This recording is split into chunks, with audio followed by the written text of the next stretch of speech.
I'm very happy to be here and win the game.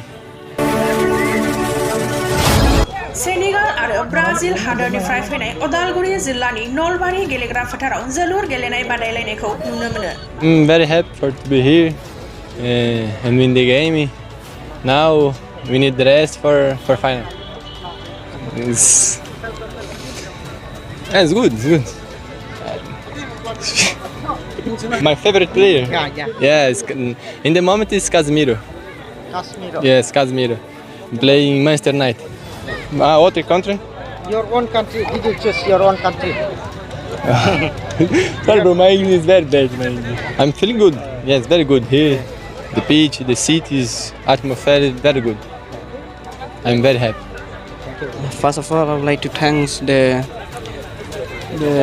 Udalguri for organizing this tournament and for inviting us from Shillong. And it's a great experience for us, like different atmosphere and different weather here. As we from Shillong, we have like the place is very cool, and we came here very humidity but it's good. But before playing the I-League, like we have to go to some place. So like Kashmir is very cold, and if we go to south, it's very hot. So it's good that we got to prepare here for the preseason. The game is quite like tough. Like the opponent, so it's very good. And I think what we score, first goal, that's very important for us. Like and we keep on scoring. So the opponent's a little bit like scared for us, and we go like forward. The team is very good. Like we made our first game we played against that team. The team is very good, and this team also is also good. And I think we have to prepare for the final match. We are excited for the final. Like now we have to take rest, full recovery, and be ready.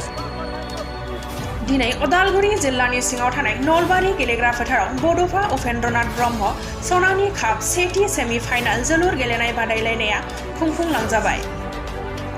बै जोलुर गेलेनाय बादायलायनायाव मोननै गोख्रों हानजानि गेजेराव गेलेनायखौ नुनो मोनो। डिमाकुसि अर्गें एफ.स आरो शिलं लाजं एफ.स। शिलं लाजं एफ.स 4 गल आरो डिमाकुसि अर्गें एफ.स 2 गल होनायखौ नुनो मोनो। शिलं लाजं एफ.स नि जानानै सेनेगाल हादरनि करिम आरो ब्राजिल हादरनि रेनान गेलेगिरि बिथांमोना गेलेनायखौ नुनो मोनो। उदालगुरि जिल्लानि UDSA उदालगुरि डिस्ट्रिक्ट स्पर्ट्स एसोसिएशननि गाहाय नेहाथारि प्रनिल दैमारि बिथाङा खौरांगिरिनिसिम फोरमायनाय रावखौ मिथिना लानि फै।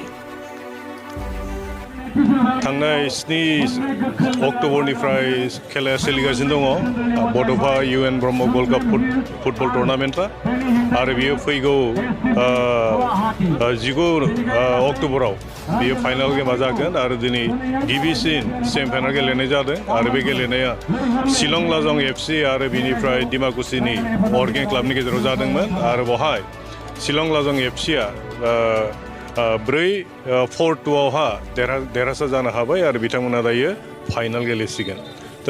जोङो थांनाय बे 7 अक्ट'निफ्रायनो जोङो बे खेलाखौ सलायबोगासिनो दङ आरो बे जालांनाय खेलाफोराव गोबां नेशनेल इन्टारनेशनेल प्लेयारफोरा जोंनि बे गेलेनायाव बाहागो लादोंमोन आरो बेवहाय प्राय 12 फुटबल क्लाबा बेवहाय बाहागो लादोंमोन आरो बेनि मादाव दायो जोंहा फैयै गिबि सेमिफाइनालाव जालांबाय आरो गाबोन जोंहा नैथि सेमिफाइनाल दङ आरो बे नैथि सेमिफाइनाल गेलेनाया ACB स्पर्ट्स क्लाब गुवाहाटी आरो बिनि हेंथायै गेलेगोन नंग्रिम हिल्स शिलंनि गेजेराव आरो आसा खालामदों बेवहाय गासै रायजो राजाफ्राबो जयै फैनानै बे खेलाखौ नायफैगोन आरो जोंखौ थुलुंगा होगोन।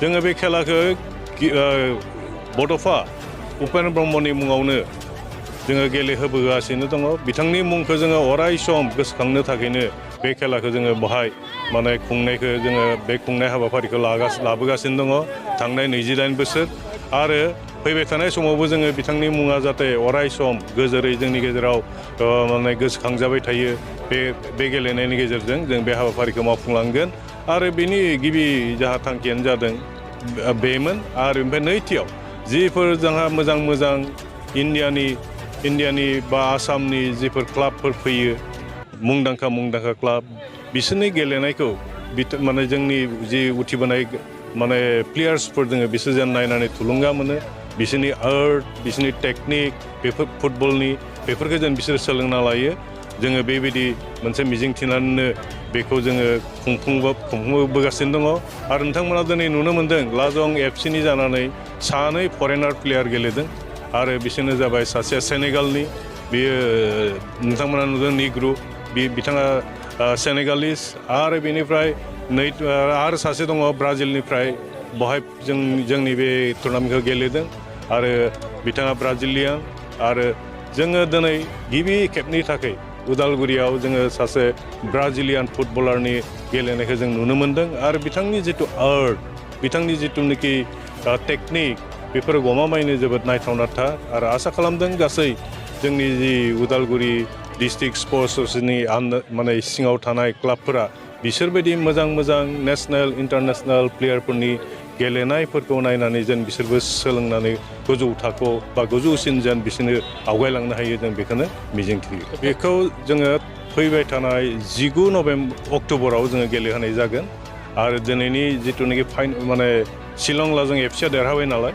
दा बे शिलं लाजों एफ.स.आ फाइनालाव थांखाबाय आरो ओमफ्राय गाबोन जि सेमिफाइनाल जागोन एस.सि.बि गुवाहाटी आरो नंग्रिम हिल्स शिलंनि गेजेराव जायहा देरहायो बिसोरनि गेजेरावनो जागोन आरो बेवहाय जोंहा गोबां गिदिर जोंहा आलासिफोरबो जोङो हांख्रायदों आरो नोंथांमोननो जों बावैनो बे प्रग्रामखौ होगोन जोंहा डेपुटि चिफआ थाखागोन आरो लोगोसे